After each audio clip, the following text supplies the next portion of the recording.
Podemos comenzar, ¿verdad, Macarena? Podemos comenzar, doctor. Acabamos de enlazar con las redes. Muchísimas gracias. Bueno, muy buenas tardes o muy buenas noches a todos los amigos que nos acompañan el día de hoy para asistir a este seminario internacional de la Biblioteca de Arbitraje. Como director de la biblioteca, debo agradecer la presencia de nuestra moderadora, la doctora Lidia Moreno, al igual que la participación de los doctores José Antonio Caínzos, expresidente del Centro Internacional de Arbitraje de Madrid, Andrea Horta, directora de la Comisión de Mediación y Arbitraje de la Cámara Nacional de Comercio de la Ciudad de México, Manuel Rivero, secretario general del Tribunal Permanente de Revisión del Mercosur, Montevideo, Asunción, y Rafael de Rosal, director del International Center for Dispute Resolution de Nueva York. Entonces, dejo en el uso de la palabra a la doctora Lidia Moreno, que es profesora de Derecho Internacional Privado de la Universidad Complutense de Madrid. Muchísimas gracias, queridos amigos. Permiso. Muchas gracias, Mario. Bien, pues buenas tardes a todos los que os encontréis en Lima, Latinoamérica. Buenas noches o casi ya los que estamos en España. Y bueno, pues a todos los que estéis compartiendo con nosotros y hayáis decidido hacer un hueco en vuestra agenda para presenciar y asistir a este seminario, pues muchísimas gracias, dedicado a la resolución arbitral de litigios. Como bien decía el profesor Mario Castillo, soy Lidia Moreno, doctora en Derecho y profesora de Derecho Internacional Privado en la Universidad Complutense de Madrid. En esta ocasión, bueno, pues tengo el gusto de moderar el Seminario Internacional de la Biblioteca de Arbitraje del Estudio Mario Castillo Freire Abogados, que lleva por título El papel de las instituciones arbitrales en el comercio internacional a propósito del comercio entre países latinoamericanos, la Unión Europea y un mundo cambiante.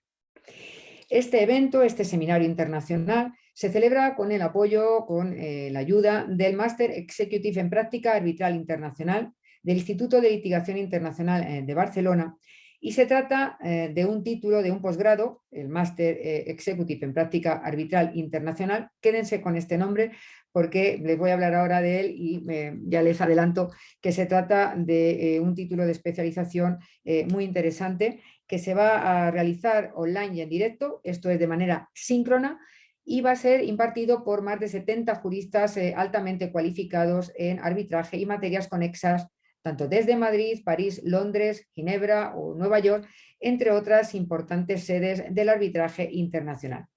El temario es extenso de este título de máster.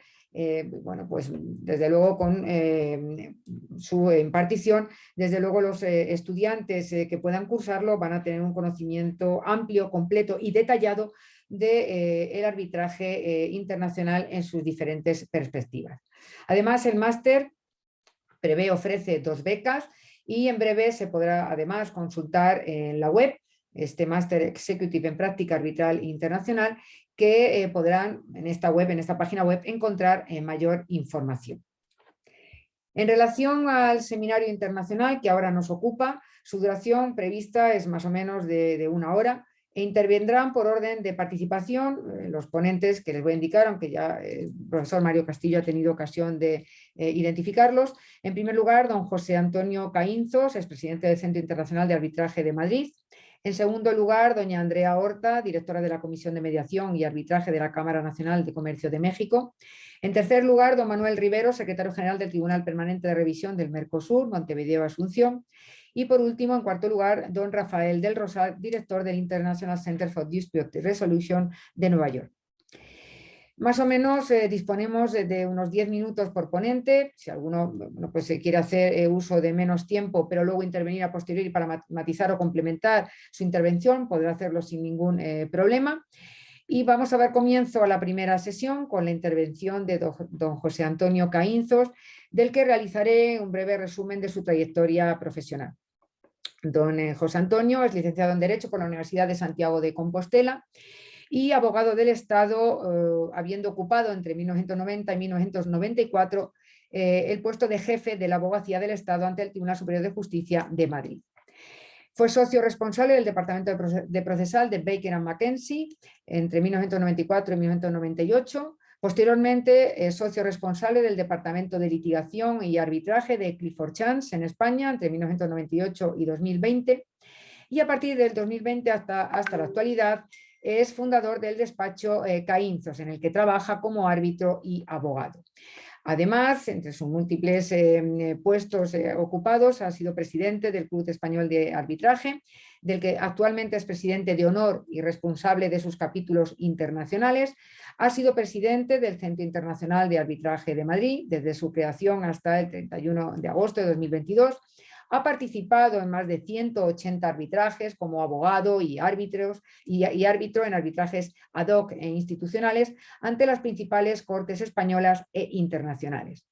Es miembro además de las listas de árbitros de numerosas instituciones de diferentes continentes y actualmente es además profesor de Derecho Civil en el Instituto de Empresa y de Derecho Procesal en el IEB, en el Instituto de Estudios Bursátiles. Don José Antonio nos va a ilustrar sobre el papel de las instituciones arbitrales españolas y latinoamericanas en el arbitraje internacional actualmente y además abordará sobre el idioma español como elemento generador de un cambio de rol de estas instituciones y de la apertura del mercado del arbitraje internacional a los agentes económicos y jurídicos de Latinoamérica. Tiene la palabra don José Antonio, le escuchamos atentamente. Muchas gracias. Muchas gracias. Buenos días, buenas tardes, buenas noches, dependiendo desde donde nos escuchen. Muchas gracias a la Biblioteca de Arbitraje, Estudio Castillo Freire, por la invitación, a la profesora Moreno por la moderación y, por supuesto, un placer estar con los panelistas que participan hoy también. Efectivamente, yo les quería hablar de la situación de las instituciones arbitrales en Latinoamérica y de lo que yo creo que es un cambio necesario del papel de las instituciones arbitrales en general que trabajan en español. La realidad yo creo que es común en la inmensa mayoría de los países, no solo de Latinoamérica, de prácticamente todos los continentes. En cada país suele haber varias instituciones arbitrales, en ocasiones muchas instituciones arbitrales. Y eso significa que en la práctica hay una gran oferta de instituciones que a veces no va acompañada de una gran demanda de casos arbitrales. Tenemos, por tanto, una extraña situación a veces y además hay, lógicamente, además de las instituciones nacionales de ese país, del que sea, no estoy hablando de ninguno en particular, una presencia de las instituciones internacionales que han conseguido abrirse camino históricamente como instituciones con un peso global. Evidentemente, la de mayor relevancia, sin ningún género de dudas, y desde luego en particular en Latinoamérica, la CCI. En los últimos años, el CIAN, que he tenido el honor de presidir, pues ha iniciado una labor también con la intención de dedicar una especial atención al continente americano y en particular a los países latinoamericanos. Por tanto, nos encontramos con que el usuario, el abogado, el árbitro, se encuentra con una pluralidad de instituciones cuya elección no es fácil, porque realmente quienes estamos acostumbrados en el día a día de nuestro trabajo a estos temas o quienes vivimos el arbitraje de forma muy directa, a veces consideramos obvio lo que realmente no es tal para la mayoría de quienes se acercan al arbitraje porque no lo han hecho nunca y es su primera vez o incluso porque lo hacen de vez en cuando, pero no están todo el día. Eso yo creo que es una primera reflexión que tenemos que tener presente.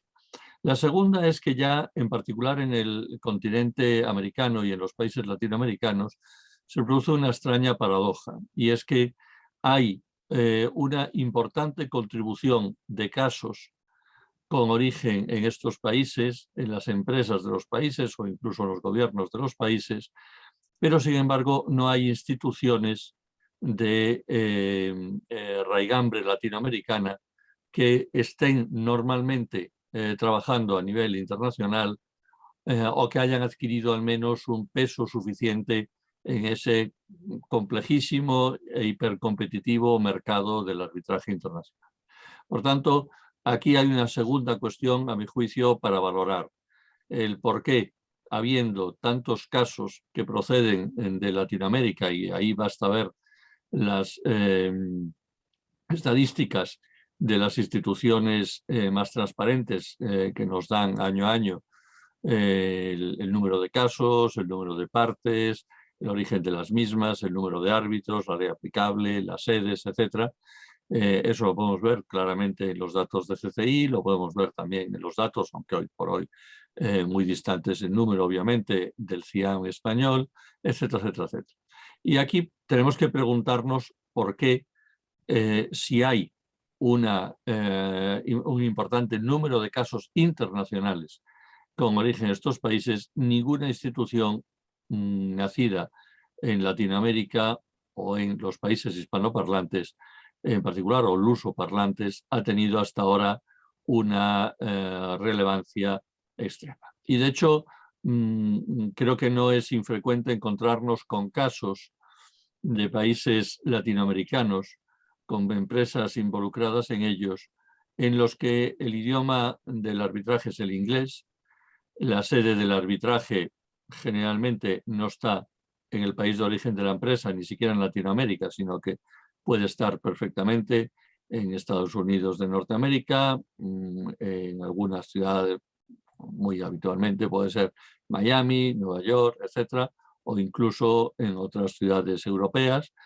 La ley aplicable en muchas ocasiones tampoco es la ley de los países en los que esas empresas han nacido y desarrollan su actividad, y por tanto hay un verdadero déficit, a mi juicio, de representación, de visibilidad, de importancia de los países latinoamericanos hoy en el mundo del arbitraje y en particular de las instituciones que tienen su sede en ellos. Esa es la razón por la que a mí me gustaría compartir con ustedes muy rápidamente una reflexión que he hecho en numerosas ocasiones y que alguno de los aquí presentes estoy seguro que me ha oído ya, que es la importancia, la trascendencia, a mi juicio, absoluta del uso del español en el arbitraje internacional. El arbitraje internacional, hoy por hoy, evidentemente es un arbitraje dominado de una manera rotunda por el uso del inglés y de nuevo con una presencia muy modesta, lamentablemente muy modesta, de los casos en español. Incluso de los casos, como digo, donde las partes son hispanoparlantes, donde en muchas ocasiones los intervinientes en el procedimiento son hispanoparlantes, dígase árbitros, abogados, expertos, testigos, etcétera, etcétera, etcétera. ¿Por qué eso ha sido así? Yo creo que hay muchos factores, evidentemente no hay tiempo para examinarlos en detalle, pero muy rápidamente. Yo creo que es evidente que la importancia del arbitraje en origen en instituciones que usaban más el francés como idioma de la diplomacia, como idioma del comercio, hace ya bastantes años, pero desde luego ampliamente superado por el inglés posteriormente, hizo que el arbitraje internacional aceptara eso como un hecho indiscutido. El peso económico, lamentablemente, de los países hispanoparlantes tampoco era excesivamente relevante a nivel global y, por tanto, las empresas que participaban en ellos no tenían normalmente en esas operaciones internacionales fuerza para imponer la cláusula arbitral a aquellos elementos que pudieran, digamos, quedarles más cercanos. Y así podríamos seguir, pero lo importante es el hecho de lo que ha ocurrido. Lo importante es que el español hoy tiene un peso muy limitado. Eso hace que efectivamente, si el idioma de uso habitual es el inglés, las consecuencias de eso son muy relevantes. Evidentemente eso va a afectar a los abogados que intervienen en los casos, va a afectar a los árbitros designados por las partes o por las instituciones para ello, va a afectar a las propias instituciones, puesto que muchas de ellas no tienen como idioma de trabajo el inglés, y va a afectar evidentemente también a otros factores. Muchas veces va a afectar a la ley aplicable porque se va a considerar muy natural aplicar la ley que en su origen tiene también el idioma inglés como base, aunque evidentemente eso no tenga por qué ser un elemento definitivo. E incluso en muchas ocasiones hace que se acerque naturalmente la sede a las ciudades de los países donde el inglés es el idioma de uso habitual. Por tanto, soy un absoluto convencido de que el factor determinante para cambiar esta situación, que a mi juicio en este momento es injusta y no reconoce el peso ni la realidad del mundo económico y arbitral de los países hispanoparlantes, es apostar por el mayor uso del español como idioma en el arbitraje internacional. Yo tengo la teoría, que evidentemente no tiene por qué compartir nadie, pero que quiero exponerles, de que ese simple factor del uso del idioma iniciaría un círculo virtuoso. Y el círculo virtuoso, a mi juicio, acabaría con un mayor uso del arbitraje, que creo que es un elemento importante para el comercio en general y para los países de Latinoamérica en particular. Si el uso del idioma es el español, eso significa que se abren muchas posibilidades para que quienes participen en el arbitraje, en cualquiera de los roles, sean hispanoparlantes que no tengan que conocer un idioma como el inglés en un nivel suficiente como para poder practicar el arbitraje en ellos en cualquier condición. Por tanto, aumenta exponencialmente el número de potenciales abogados, de potenciales expertos, de potenciales árbitros, que además estarán evidentemente mucho más cercano a la cultura jurídica, a la ley aplicable de esos países y que, por supuesto, también estarán muy cómodos en que la sede sea la ciudad de algún país hispanoparlante y, por tanto, las posibilidades de revisión puedan ser las de los tribunales de esos países. Ese factor creo que tiene una enorme relevancia, primero, porque aumenta el terreno de juego, aumenta la competencia, en la que creo firmemente, y creo que sería enormemente positivo tener muchas más personas que pudieran animarse al practicar el arbitraje a nivel nacional o a nivel internacional. En segundo lugar, tiene una importancia enorme desde el punto de vista de costes. Esa competencia y esa posibilidad de utilización de abogados nacionales, sin ningún género de dudas, abarataría los costes del arbitraje internacional para esas empresas, que todos sabemos que es un factor muy considerado a la hora de elegir el arbitraje. Siempre se dice tiempo y costes son las dos palabras mágicas para todos los que trabajan en arbitraje, en particular para las partes interesadas. Y evidentemente todo eso, que además creo que acercaría mucho el entendimiento de cómo funciona el arbitraje, qué es lo que pasa allí, por qué se resuelve de una determinada manera, etcétera, haría que las empresas, los usuarios, en definitiva, verían las virtudes del arbitraje, verían la conveniencia de utilizar este instrumento de resolución de disputas, verían las ventajas de ir al arbitraje en lugar de acudir a los procedimientos judiciales y, en definitiva, como digo, creo que habría, por tanto, ese cierre de ese círculo que yo creo virtuoso, que es el del mayor uso del arbitraje, el de dar a los ciudadanos y a las empresas de Latinoamérica y en los países hispanoparlantes en general una alternativa real para que efectivamente puedan elegir si quieren ir a la jurisdicción de sus países o si quieren ir, en el caso del comercio internacional, como es habitual, a los instrumentos propios del mismo, que son inequívocamente los arbitrajes internacionales. Por tanto, con esto termino. Creo que efectivamente es muy importante que todos hagamos una apuesta desde las instituciones o desde los ámbitos en los que trabajemos por el mayor uso del idioma español en el arbitraje internacional. Muchas gracias. Pues muchas gracias, don José Antonio. Muy interesantes sus reflexiones. Bueno, simplemente por hacer un resumen de las mismas, que me han parecido muy pertinentes. Usted partía señalando, ¿no?, que bueno, pues hay en diferentes países, en cada país del mundo, muchas instituciones arbitrales que muchas veces a lo mejor no se acompañan con el número de casos que en dichos países pues tendrían o podrían ser sometidos a resolución extrajudicial a través del procedimiento arbitral. Por lo tanto, al final que el usuario, el abogado, el cliente se encuentra con una pluralidad de instituciones y que muchas veces esto dificulta la elección de cuál de ellas es la más adecuada para resolver la controversia. Y sobre todo, bueno, pues a continuación indicaba una paradoja, ¿no? Me ha parecido muy acertada, sobre todo para los países de Latinoamérica, donde realmente, bueno, pues se constata la producción de numerosos litigios, de numerosas controversias, y que realmente no se corresponde con la existencia de instituciones con peso, con entidad, para arbitrar o para resolver esas disputas. Además, en relación a esto, por un lado, por lo que respecta a la institución arbitral para resolver la controversia, por lo que se refiere al idioma, a la utilización mayor del español en los arbitrajes, indicaba que se apuesta, lógicamente, por un mayor uso del inglés para la resolución del arbitraje, incluso con sedes de estos procedimientos en Estados Unidos o en ciudades como Miami o Nueva York. Incluso la ley del país no se corresponde con el lugar de la sede o donde se encuentran las empresas que someten la controversia a la institución arbitral.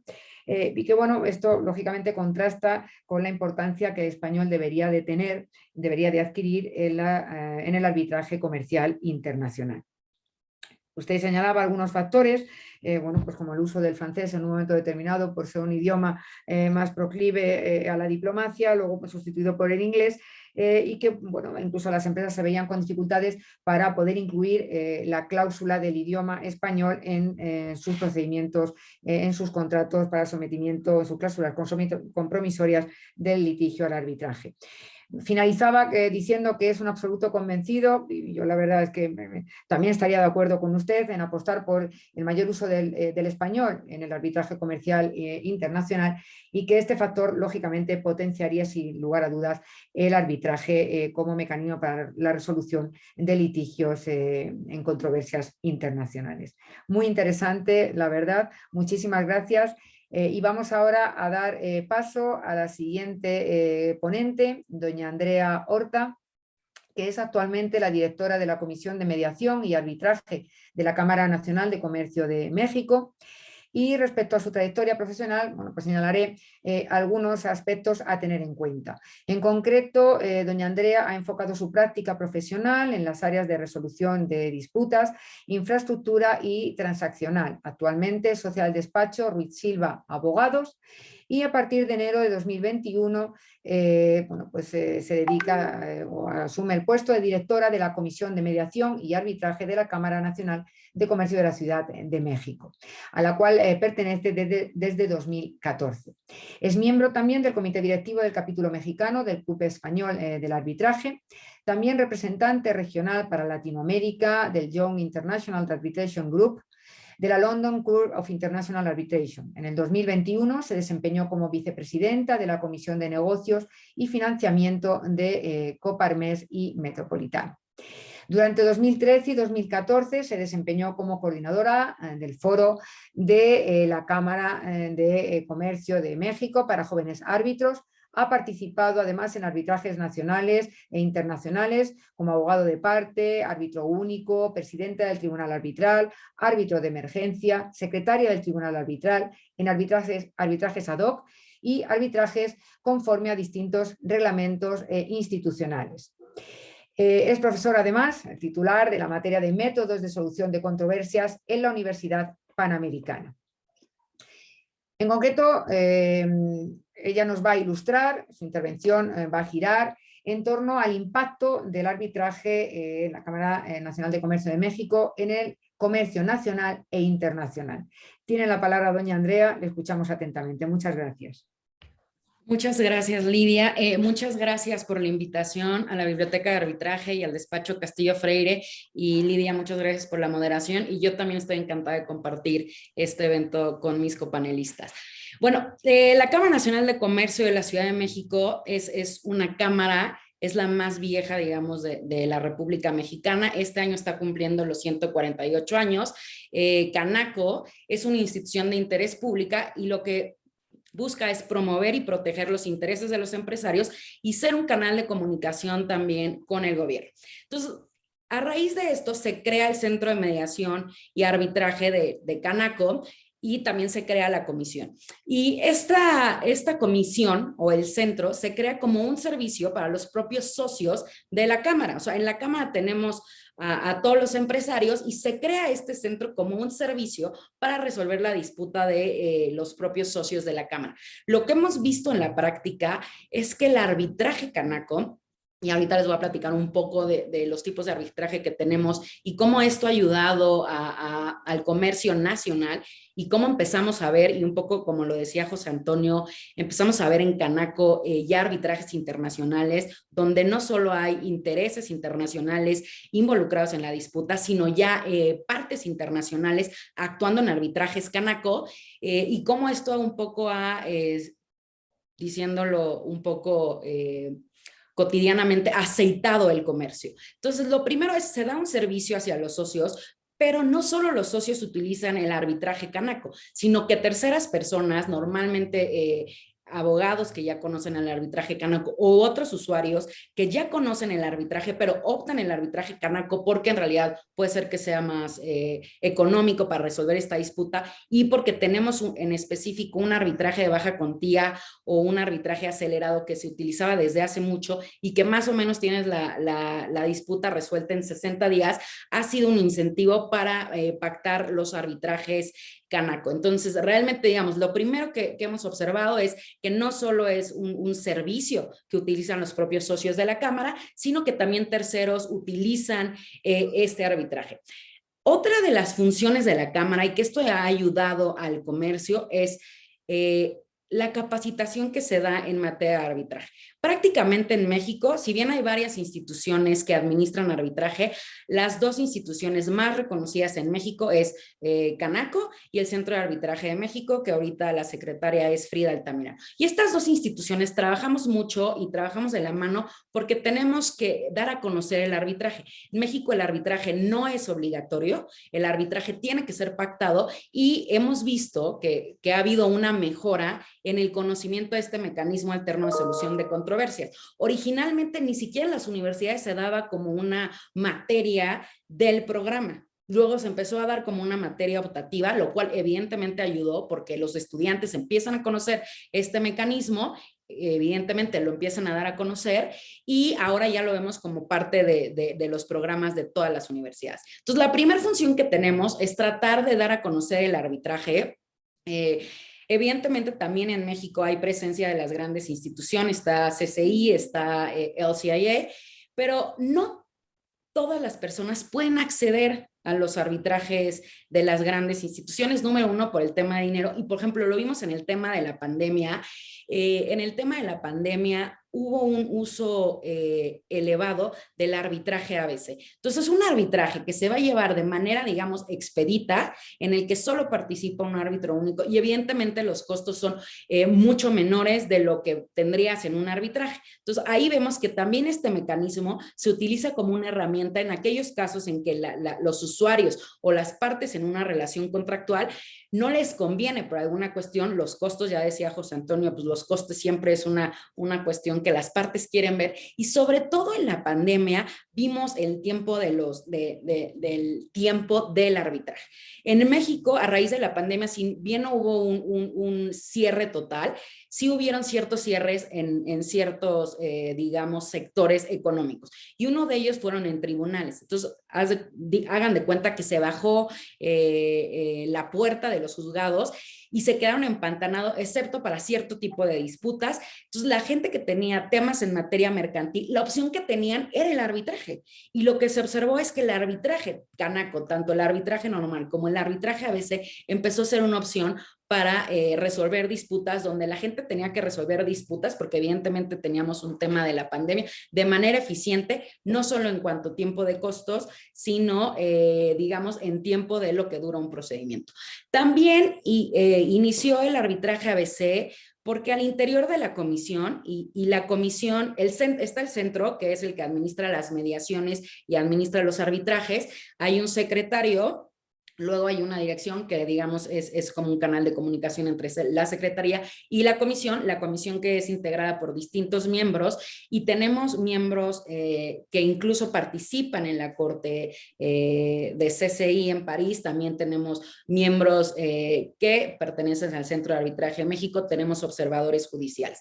Entonces, todos estos, digamos, recursos, lo que buscan es que el usuario, que el empresario voltee a ver el arbitraje como un mecanismo para resolver su disputa. ¿Por qué? Porque es más eficiente, porque es rápido y porque es ejecutable. Ahora, tenemos dos opciones, el arbitraje normal, por así decirlo, y el arbitraje acelerado, que obviamente tiene sus restricciones. Por ejemplo, el laudo que se emite en un arbitraje ABC no contiene los motivos en el laudo. Eso no quiere decir que no haya un análisis lógico jurídico para la decisión que tome el árbitro único en el laudo. Y en realidad vemos que los arbitrajes Canaco, la regla general es que son ejecutables y vemos mucho también cumplimiento voluntario. Entonces, el arbitraje en sí sirve también para evitarte el desgaste de tener que ir a tribunales, porque seguramente algunos comprenderán la experiencia cuando los tribunales están sobrepasados de trabajo y por más que quieran resolver todos los asuntos que les llegan, humanamente es imposible resolver la cantidad de casos que les están llegando. Entonces, el arbitraje es una vía. Hemos visto que hay partes que están litigando en tribunales y pueden venir a arbitraje porque de esta manera, digamos, dejan de tener el desgaste de un litigio, y hay partes que han estado en arbitrajes y que continúan haciendo negocios, porque incluso acudir a arbitraje es parte del negocio de los comerciantes y del empresario, y lo que quiere el empresario es hacer negocios. O sea, el arbitraje es negocio para, obviamente, nosotros que administramos el arbitraje y para los abogados que litigan o que también son arbitralistas. Pero el empresario lo que quiere es resolver rápido la disputa para seguir haciendo negocios, para enfocarse en esos negocios. Y otra manera en que Canaco ha impactado, no solo en el comercio nacional, es el enlace que ha habido con la judicatura. Porque por lo menos en los arbitrajes que ha habido en Canaco, la mayoría de ellos son en español, la mayoría son arbitrajes domésticos. La ley mexicana, la Lex Arbitri mexicana, realmente no tiene una regulación específica para arbitrajes internacionales u otra para arbitrajes nacionales. Entonces, prácticamente todos nuestros arbitrajes son en español y son nacionales, pero hemos visto un incremento en arbitrajes internacionales, sea porque hay un interés internacional protegido o porque hay partes internacionales participando en el arbitraje. Hemos visto un incremento en los montos del arbitraje, y también hemos recibido arbitrajes en inglés que son los menos. Creemos que esto probablemente radica en que obviamente somos una cámara nacional, independientemente que podemos administrar arbitrajes internacionales, pero que estamos más enfocados al arbitraje nacional. También en México existe esta realidad que al no ser un arbitraje obligatorio, pues hay que hacer una labor muy importante de información, de capacitación, para que el empresario conozca que está este mecanismo del arbitraje. También tenemos la mediación, que les digo, hubo un incremento con la pandemia porque nosotros seguimos funcionando, aunque la propia Cámara en realidad pues también se vio forzada a cerrar. Comercio exterior y arbitraje seguía operando en la pandemia. Hubo una migración, como todos los que están en arbitraje observamos, a las audiencias virtuales, y eso también se vio un impacto en los arbitrajes Canaco. Y muy importante porque creemos que también para generar un incremento en el comercio es la fuerza de la sede de arbitraje. Prácticamente la sede de los arbitrajes que hay en Canaco normalmente son México, algunos arbitrajes estableciendo ciertos estados, la mayoría siguen siendo Ciudad de México, seguimos siendo un país centralizado, y hacemos labor de comunicación con los magistrados, con los jueces, con la Suprema Corte de Justicia, porque lo que queremos es que México sea una sede fuerte del arbitraje, y esto también va a tener un impacto en el comercio, de manera que se respete el acuerdo de voluntad y que las partes digan, se resuelven sus disputas, y no lleguen a la intervención judicial, que es mínima y solo en ciertos casos. Y también hemos visto una cooperación de Canaco con los jueces cuando no es un arbitraje, digamos, administrado, pero el juez acude a nosotros para decir, oye, tengo que nombrar un árbitro, proponme gente arbitralistas o árbitros para que nosotros lo podamos nombrar. Entonces, creo que todas estas herramientas que tiene Canaco, las opciones del arbitraje normal y el arbitraje ABC, sí ha tenido un impacto en el comercio nacional, y lo estamos viendo de mexicanos haciendo comercio con extranjeros y que pactan arbitraje Canaco. Y creo que con esto acabaría mi intervención. Muchas gracias, Lidia. Muchas gracias, Andrea. La verdad es que interesantísimo. Yo sacaría así como primera conclusión o reflexión que Canaco goza de muy buena salud, a pesar de la pandemia, que además contribuyó a que, lógicamente, pues incrementara su actividad, ¿no? Bueno, yo más o menos por también un poco resaltar algunas de las cuestiones más importantes que has podido tratar, muy interesantes todas ellas, por supuesto. Bueno, pues poner en valor, ¿no? La labor que estés haciendo desde la Cámara Nacional de Comercio de México, resolviendo, ¿no?, mediaciones y arbitraje, fundamentalmente este último, donde no solo los socios de la Cámara de Comercio hacen utilización de la resolución extrajudicial, sino también terceros, usuarios terceros, pone de manifiesto, ¿no?, realmente pues el buen hacer de la institución que representas.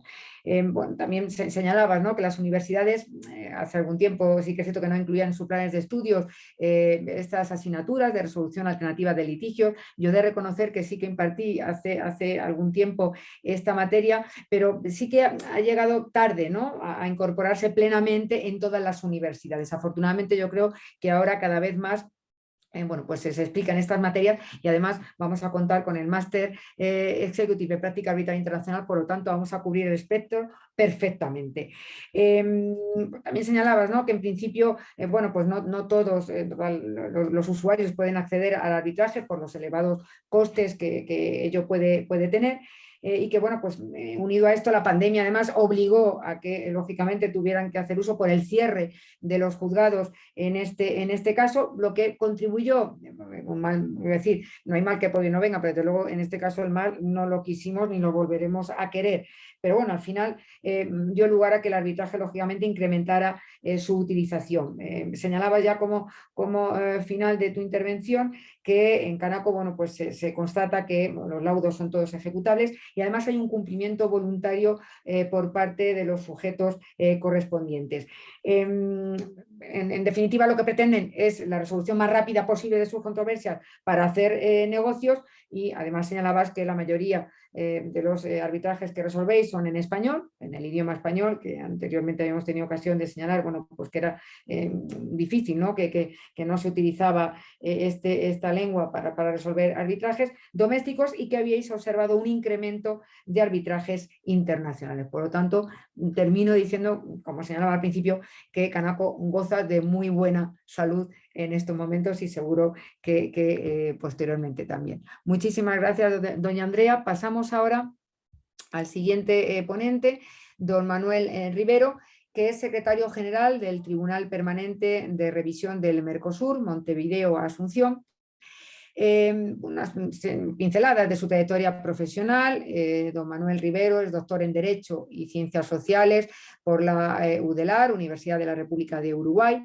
Es máster en Relaciones Internacionales y Derecho Internacional por el Instituto Universitario de Investigación Ortega y Gasset de Madrid. Doctorando en Sostenibilidad y Paz en la Facultad de Derecho de la Universidad de Valencia. Catedrático de Derecho Internacional Público en la Universidad ORT, Facultad de Administración y Ciencias Sociales de Uruguay. Profesor de Derecho Comercial Internacional en la UNIBE de Paraguay. También profesor de Derecho Internacional Privado, Universidad de Nicongaco de Paraguay. Secretario del Tribunal Permanente de Revisión del Mercosur y árbitro por el Centro de Arbitraje y Mediación de Paraguay. Y además chairperson para las disputas de la Unión Europea y terceros países. Don Manuel Rivero nos va a hablar en su intervención del arbitraje y la agilización del comercio en el Mercosur. Don Manuel, tiene la palabra, le escuchamos atentamente. Muchas gracias. Bueno, muchísimas gracias. Antes que nada, saludarla a Lidia. Un gusto tenerla como moderadora. Saludar a Andrea, que no he tenido la oportunidad de dialogar en otra oportunidad, y lo mismo con Rafael. Un gusto realmente y un honor compartir con ustedes. Sí, lo sigo al tanto por las redes. Y José Antonio, que bueno, ya hemos compartido en alguna oportunidad. Gusto saludarte, José Antonio. Bueno, muy bien, yo podré compartir brevemente son 5 slides, 6. ¿Podré compartir? ¿Tengo la opción, Lidia? Entiendo que sí. Si Sí, lo sí, intentamos. Sí, doctor, está habilitada la opción. Está habilitado, sí, perfecto. Voy a ser breve para respetar el tiempo. Mi idea era un poco estar entre los dos mundos, entre lo que dijo Andrea y lo que dijo José Antonio. Entonces, de alguna manera quería ilustrarles cuál es el papel de las instituciones arbitrales en el comercio internacional y especialmente una mirada desde Mercosur, que a veces creo que poco se sabe. y qué bueno que quizás pueda ilustrar cómo funciona nuestro sistema de controversias y los desafíos que tiene, y justamente cuáles son las necesidades que hoy el Mercosur requiere de caras al comercio internacional, y que sin dudas estos 2 años anteriores de pandemia marcaron algunas cuestiones y dejaron en evidencia algunas falencias, que por suerte siempre hay tiempo para corregirlas. Y quienes, como bien dijo Andrea, estamos acá de este lado del mostrador gestionando, tenemos ese deber, ¿verdad?, para con, específicamente en nuestro caso, estamos inmersos en un sistema de integración. Entonces creo que a veces las respuestas también deben ser dadas no solo a nivel estatal, sino desde el sistema de la integración. Nosotros tenemos un mecanismo escalonado para solución de controversias. Digo escalonado porque nuestro sistema no se agota en el arbitraje, sino que incluye también algunas otras etapas, como la negociación o una etapa que se realiza frente a los órganos decisorios del bloque. Para eso, a nivel de historia, teníamos el protocolo de Brasilia, el protocolo Europreto, el protocolo de Olivos, que es el vigente en materia de solución de controversias, y lo que disponen los tratados con terceros países extrazona. En ese sentido, el protocolo de Brasilia previó un sistema de negociaciones directas a fin de solucionar la controversia que hubiese entre estados. Es decir, el sistema que nosotros tenemos acá es un sistema de arbitraje, es un arbitraje ad hoc en el protocolo de Olivos, copiado de lo que fue el protocolo de Brasilia, pero también tenemos un sistema ante el Tribunal Permanente de Revisión que tiene 5 árbitros permanentes. Este protocolo de Brasilia estableció un sistema de negociaciones directas por 15 días, es decir, que durante 15 días obligatoriamente hay que negociar a fin de llegar a algún acuerdo.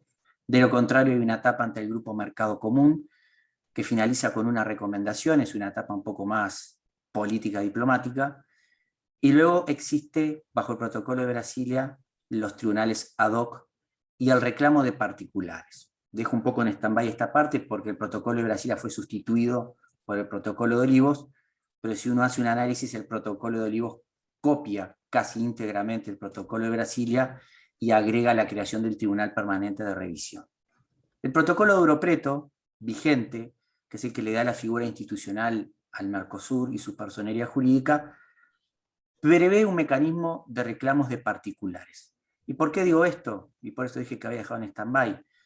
El sistema que nosotros tenemos de arbitraje es un sistema estatal, interestatal. Quiere decir que los estados son quienes motivan el sistema a través de sí mismos o a través de los particulares. Es decir, los particulares actualmente no tienen un ámbito directo, es decir, no tienen el locus standi, por decirlo de alguna manera, para acceder al sistema, sino que lo hacen de forma indirecta a través de los estados, y las medidas comerciales que puedan generar alguna ruptura en la mecánica de la integración, es decir, nosotros estamos en un mercado común, es decir, donde se supone que hay libertad de circulación de bienes, capitales, etc. Cualquier medida distorsiva que afecte a algún particular, a alguna empresa, estos deben accionarlo directamente con sus cancillerías. Es decir, es un sistema un poco anclado en la vieja llamada protección diplomática o protección a nacionales. Es decir, este mecanismo igual es un tanto redundante porque ya el protocolo de Brasilia también preveía el reclamo de particulares. Sin embargo, esta parte del sistema quedó vigente por alguna razón.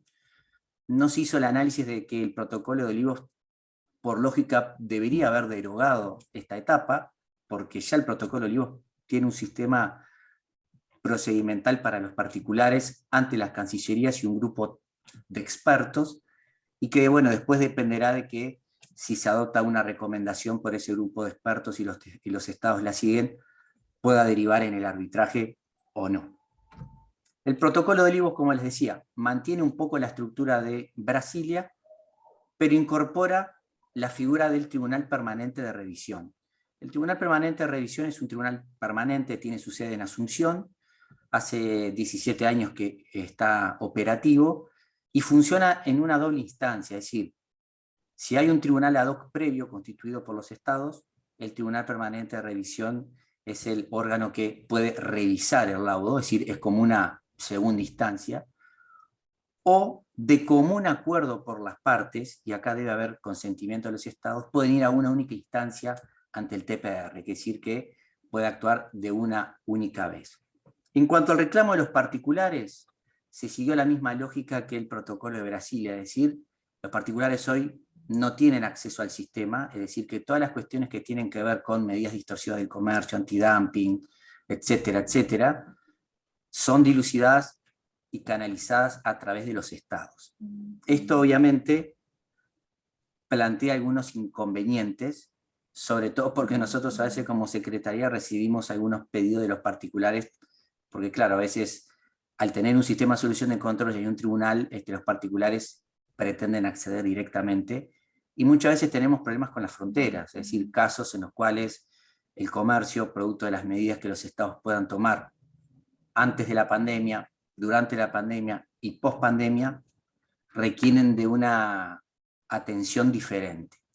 Los tratados con terceros países prevén el mismo sistema prácticamente que Olivos, es decir, negociaciones directas, pero incluyen las figuras de la mediación, por ejemplo, y la figura de los tribunales arbitrales ad hoc.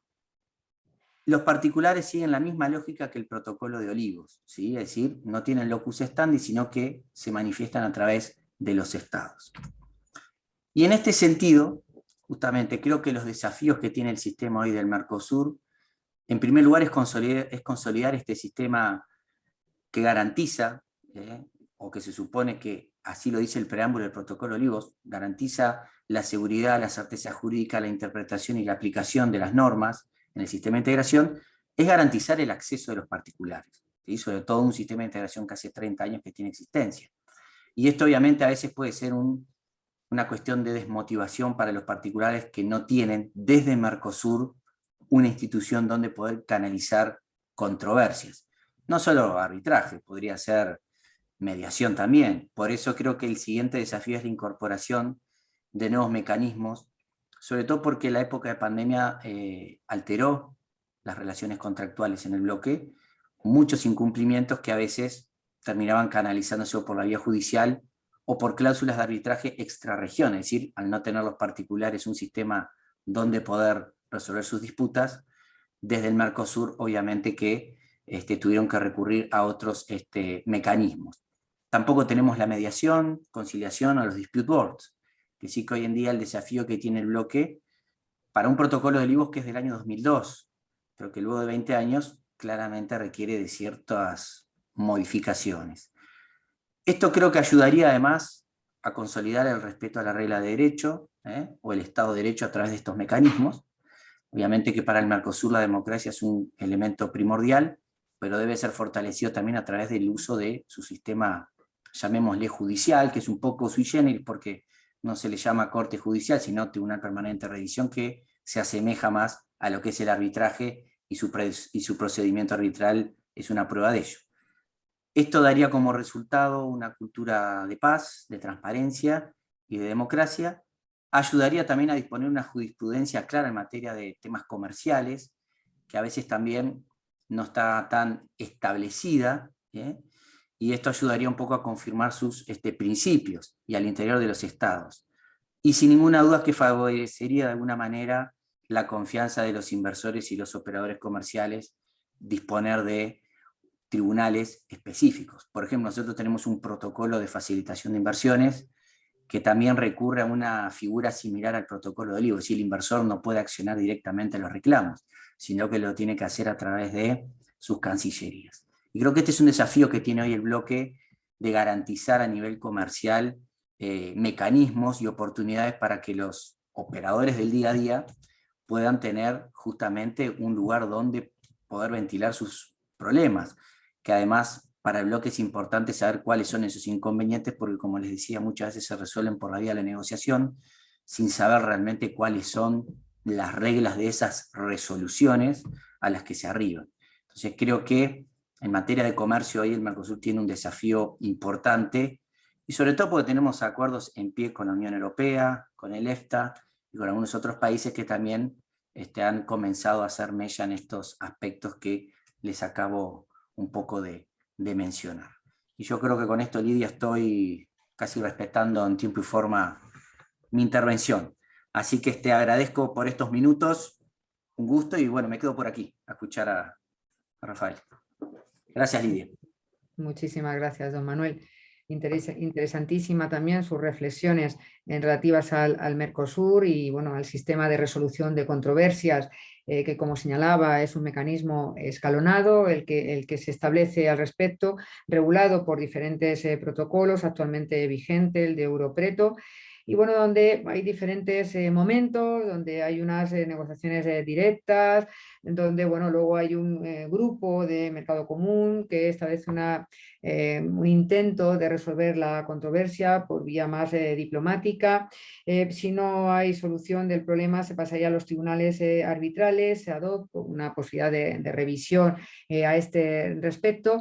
Y bueno, lo que apuntaba también muy interesante, la imposibilidad que tienen vetado, ¿no?, los particulares el acceso directo, no tienen ese locus standing a esta resolución de los litigios en el marco del Mercosur, sino que tienen que hacerlo indirectamente a través de los estados.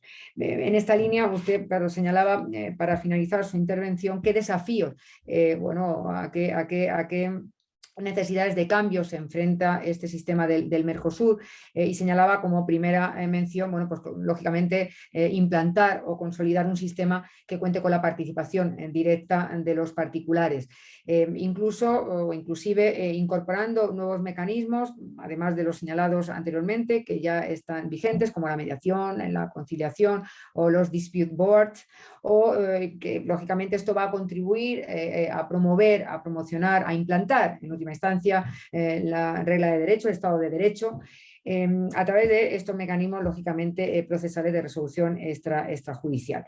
En última instancia, y usted ponía en su diapositiva, que me he podido fijar, es convertir en un foro conveniente, ¿no?, que propicie la confianza de los inversores y de los operadores comerciales. Muy interesante, como le indico, me ha gustado mucho su aportación. Bueno, Pasamos al último ponente, que es don Rafael del Rosal. Es director del International Center for Dispute Resolution de Nueva York. Unas breves pinceladas de su trayectoria profesional, indicar que es director en el Centro Internacional para la Resolución de Disputas, que es la división internacional de la Asociación Americana de Arbitraje, donde administra casos internacionales de arbitraje y mediación. También dirige el grupo de jóvenes abogados del ICDR, John International, y colabora en la organización del MUT anual de esta entidad que acabo de señalar. Anteriormente también Rafael trabajó en el Departamento de Litigación y Arbitraje Internacional de Uría Menéndez en Madrid. Obtuvo su máster en Derecho, el LLM, por la Universidad de Nueva York, y tiene también licenciaturas en Derecho y en Administración y Dirección de Empresas por la Universidad Pontificia Comillas. Don Rafael nos va a ilustrar con una ponencia titulada El rol de las instituciones arbitrales en relación con la tecnología. Don Rafael, tiene la palabra, le escuchamos atentamente. Muchas gracias. Muchas gracias, Lidia, por esa amable introducción, y gracias también a los organizadores del evento, a mis copanelistas por sus excelentes ponencias, y por supuesto a todos ustedes que se han conectado hoy a este evento. Es un gran placer poder ser parte de este panel. Como les ha mencionado Lidia, quiero hablarles hoy del rol de las instituciones arbitrales en relación con la tecnología, que creo que es un tema que se relaciona bien con esa idea de un mundo cambiante que es parte del título de este evento. Y comenzando primero por lo más básico, obviamente en relación con el comercio internacional, el rol de las instituciones es resolver las controversias que surgen en estas relaciones de la manera más rápida posible para que no afecten a estas relaciones, pero poniendo un poco más de detalle en esa idea general, creo que hay principalmente dos pilares que deben guiar siempre nuestra actuación. Por un lado, tenemos que administrar los casos de la forma más eficiente posible, y por otro, tenemos también que asegurarnos de que protegemos la integridad de los procedimientos arbitrales, porque no nos sirve de nada si tenemos un laudo final que va a ser anulado posteriormente por cualquier tipo de cuestión legal. Entonces, si aplicamos estos dos pilares a la cuestión de la tecnología, yo voy a tratar de darles algún ejemplo concreto, alguna idea un poco más detallada de cómo podemos facilitar esta resolución de disputas y cómo podemos protegerla de cualquier riesgo también relacionado con la tecnología. Primero, en relación con esa eficiencia que he mencionado, creo que las instituciones arbitrales tenemos que a veces adaptarnos muy rápidamente a ciertos cambios tecnológicos o cambios también no solo en la tecnología, sino en cómo usamos la tecnología. Y creo que Andrea lo ha mencionado también, Juan Manuel, el tema de la pandemia, como de repente las audiencias virtuales, que era algo que prácticamente no habíamos visto nunca, se convirtió en nuestro día a día. Nosotros pues tuvimos que, obviamente como todos, ver qué plataformas íbamos a usar. Decidimos usar Zoom, que creemos que con la configuración adecuada ofrece suficientes garantías, pero queríamos también asegurarnos que las partes sabían qué configuración usar, así que publicamos unas recomendaciones a este respecto. Publicamos también una orden procesal modelo sobre las audiencias virtuales para que los árbitros pudieran usarlas y pudieran tener en cuenta una serie de cuestiones logísticas que afectan a las audiencias virtuales. El segundo punto es que creo que tenemos que ser, no solo adaptarnos al cambio, sino también tenemos que ser proactivos. Y en ese sentido les comento que nosotros, por ejemplo, como todos, no pensábamos que fuese a haber una pandemia en ningún momento, pero sí que teníamos un plan de acción para qué podíamos hacer en casos de algún tipo de desastre que nos impidiese acceder a la oficina. Con lo cual, cuando transicionamos a trabajar de manera totalmente remota durante la pandemia, lo hicimos de una manera bastante sencilla, porque ya teníamos un plan de acción. Igualmente, y más recientemente, cuando la pandemia estaba ya empezando a terminar, tuvimos la idea de invertir en la posibilidad de audiencias híbridas. Con esto me refiero a audiencias en las que parte de los participantes están en persona y otras partes están participando a través de Zoom o de otra plataforma. Entonces, invertimos en modernizar algunas de nuestras salas de audiencia para acomodar esta nueva tecnología. Instalamos cámaras bastante modernas que pueden seguirte conforme a la voz. Y bueno, este lunes estuve de hecho en nuestra sala de audiencias en Nueva York y me confirmaron que básicamente todos los días tienen al menos una audiencia híbrida. El tercer punto que quiero destacar en relación con la tecnología es que para hacerla realmente eficiente tenemos que hacer un esfuerzo para presentarla de la manera más sencilla posible y más accesible al usuario. Entonces, como ejemplo, les puedo hablar de nuestra plataforma online para la gestión de casos. Es una plataforma que hemos desarrollado internamente en la que las partes pueden subir sus escritos, pueden ver qué audiencias hay programadas, pueden completar alguna tarea como transmitir los rankings para la selección de los árbitros conforme a las listas que preparamos. Y aunque estamos muy orgullosos de esta plataforma, lo último que queremos es que sea una carga para las partes. Entonces, nunca obligamos a las partes a usar esta plataforma, es algo que está simplemente a la disposición de las partes y además frecuentemente les pedimos a las partes feedback sobre cómo podemos hacerla más útil y más fácil de usar. Por ejemplo, uno de los últimos cambios que implementamos a la luz de los comentarios recibidos es una serie de reglas sobre cómo nombrar los documentos cuando los subimos nosotros mismos a esta plataforma online, de manera que se pueda ver claramente la información sobre el documento y que cuando se abre este repositorio con los documentos aparezcan de manera ordenada. Pasando ahora a ese segundo pilar que comenté de proteger la integridad del procedimiento. Cuando lo ponemos en relación con la tecnología, uno de los temas principales en el que me voy a centrar es el tema de la ciberseguridad. Y lo primero que quiero destacar es que la ciberseguridad es algo que tenemos que tener en cuenta desde el primer momento y hay que tomar medidas preventivas desde el primer momento. No puede ser que cuando se menciona la ciberseguridad por primera vez es cuando ya ha habido un incidente de ciberseguridad. En ese sentido, pues nosotros hemos estado invirtiendo desde hace ya tiempo en tener un equipo experto y bien familiarizado con temas de ciberseguridad, con tener, por supuesto, todos los medios tecnológicos necesarios, pero también queremos que al principio de los casos les transmitimos a las partes una comunicación sobre ciberseguridad, que también se lo referimos a los árbitros cuando son seleccionados, porque queremos que las partes y los árbitros tengan esto en cuenta desde el primer momento. El segundo punto que quiero hacer es que no importa si tenemos la tecnología más avanzada del mundo, hay también siempre un factor humano y hay un rol que tenemos que jugar de educar a las partes y a los árbitros en cuanto al rol de la tecnología. En ese sentido, Bueno, primero, respecto internamente, los empleados de la Asociación Americana de Arbitraje tenemos que seguir todos una serie de cursillos sobre ciberseguridad.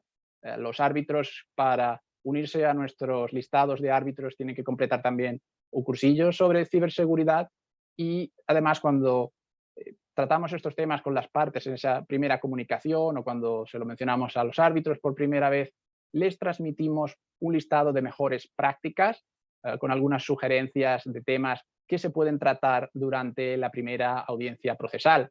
De hecho, nuestro reglamento se modificó el año pasado y entre otros cambios que se efectuaron se incluyó en el artículo 22.4 que las partes y los árbitros deben tratar el tema de la ciberseguridad y de la protección de datos en esa primera audiencia procesal. Con lo cual es algo que queremos que las partes y los árbitros tengan muy en cuenta y queremos darles algunas pistas, algunas directrices sobre cómo enfocar estas cuestiones. Luego, tengo que destacar también que, aunque podemos dar ciertas directrices y tratar de guiar un poco a las partes, no hay una solución única para estos problemas, porque, bueno, José Antonio y Andrea lo han mencionado, está el tema de los costes y hay que alcanzar un equilibrio entre tener un buen nivel de ciberseguridad y pues adaptarlo a las necesidades concretas del caso, porque bueno, estas medidas de ciberseguridad no son gratuitas, puede haber coste, puede retrasar el procedimiento, con lo cual obviamente no puede ser el mismo el nivel de ciberseguridad en una disputa pequeña por facturas impagadas que si estamos hablando de una disputa sobre secretos empresariales por miles de millones entre multinacionales internacionales. Por último, el tema de la ciberseguridad y de general también la protección de la integridad del procedimiento, no se trata de un sprint, se trata de una maratón, un esfuerzo a largo plazo, con lo cual hay que siempre estar al tanto y actualizarse sobre cuáles son las nuevas amenazas, porque no se trata únicamente de descargarse las actualizaciones de software para tener los últimos medios necesarios para proteger la ciberseguridad, que también es necesario, aunque estas actualizaciones puedan ser un poco molestas a veces.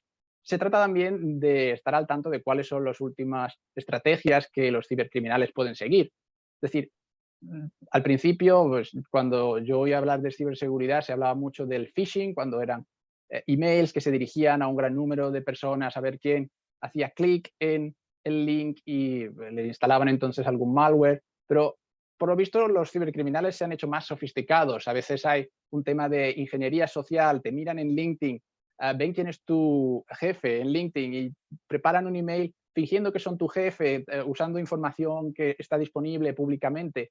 Entonces, hay que hacer un esfuerzo continuo para seguir educándonos y seguir educando tal vez a las partes y a los árbitros en la medida de lo posible sobre estas cuestiones. Con ello, creo que mi tiempo se ha acabado, con lo cual concluyo mi intervención, aunque si tuviéramos tiempo para alguna pregunta, encantado también de responderla. Gracias. Muchísimas gracias, don Rafael. Interesantísima también su intervención, donde ha puesto de manifiesto, ¿no?, que el rol de las instituciones arbitrales, lógicamente, tiene que ser resolver rápidamente y con agilidad las controversias. Por eso, bueno, pues el arbitraje se convierte en un sistema alternativo, ¿no?, a la vía judicial, porque si este, lógicamente, ha mostrado pues algunas mejoras que serían, lógicamente, en cuestión del tiempo aplicables, pues el arbitraje tendría que servir justamente para subsanarlas, ¿no? Por lo tanto, la rapidez para resolver controversias sería el primer punto de partida.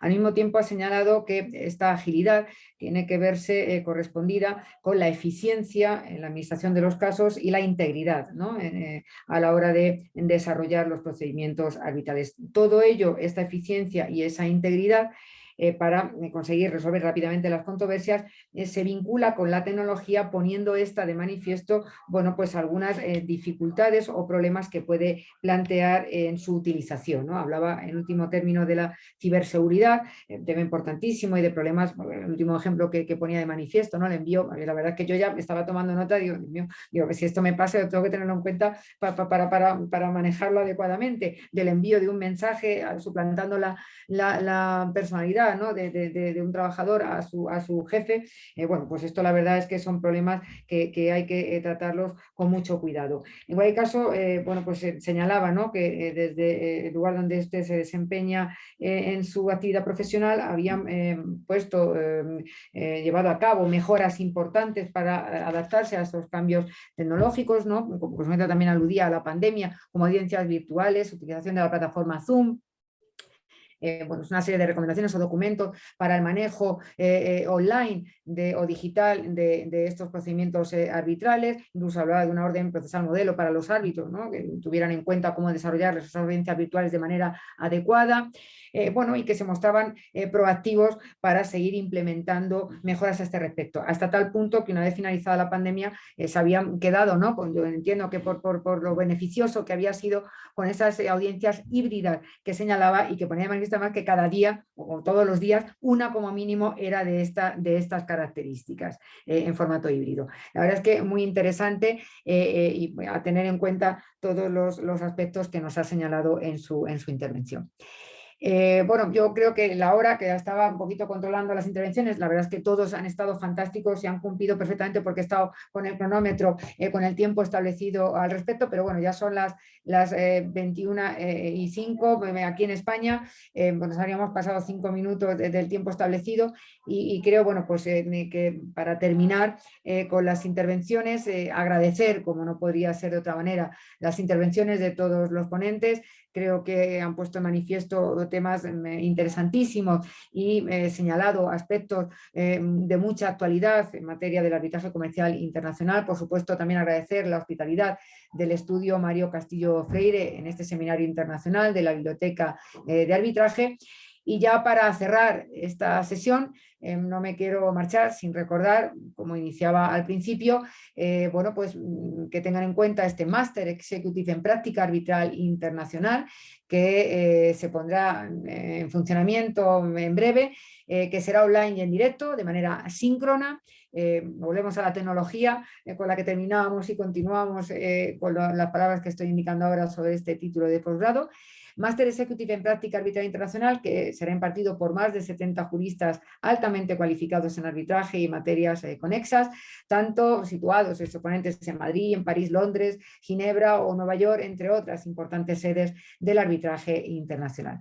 Como les indicaba, en breve podrán acceder a su web, a la web del Máster Executive en Práctica Arbitral Internacional, que se pondrá en circulación y donde podrán encontrar mayor información. Les animo encarecidamente a que vayan interesándose por cuándo pueden acceder a esta página web, porque ya les digo, es un título que, como muestra de lo que hemos tenido hoy, les va a aportar un conocimiento muy importante en el arbitraje comercial internacional. Por mi parte, nada más. Buenas tardes en Latinoamérica, buenas noches en España. Muchísimas gracias a todos y me despido con un cordial saludo. Muchísimas gracias. Muchas gracias. Hasta luego. Muchas gracias. Adiós, adiós. Doctores, Luego. nos vemos Chao, chao. mañana para el segundo día del Seminario Internacional de la Biblioteca de Arbitraje. Muchas gracias.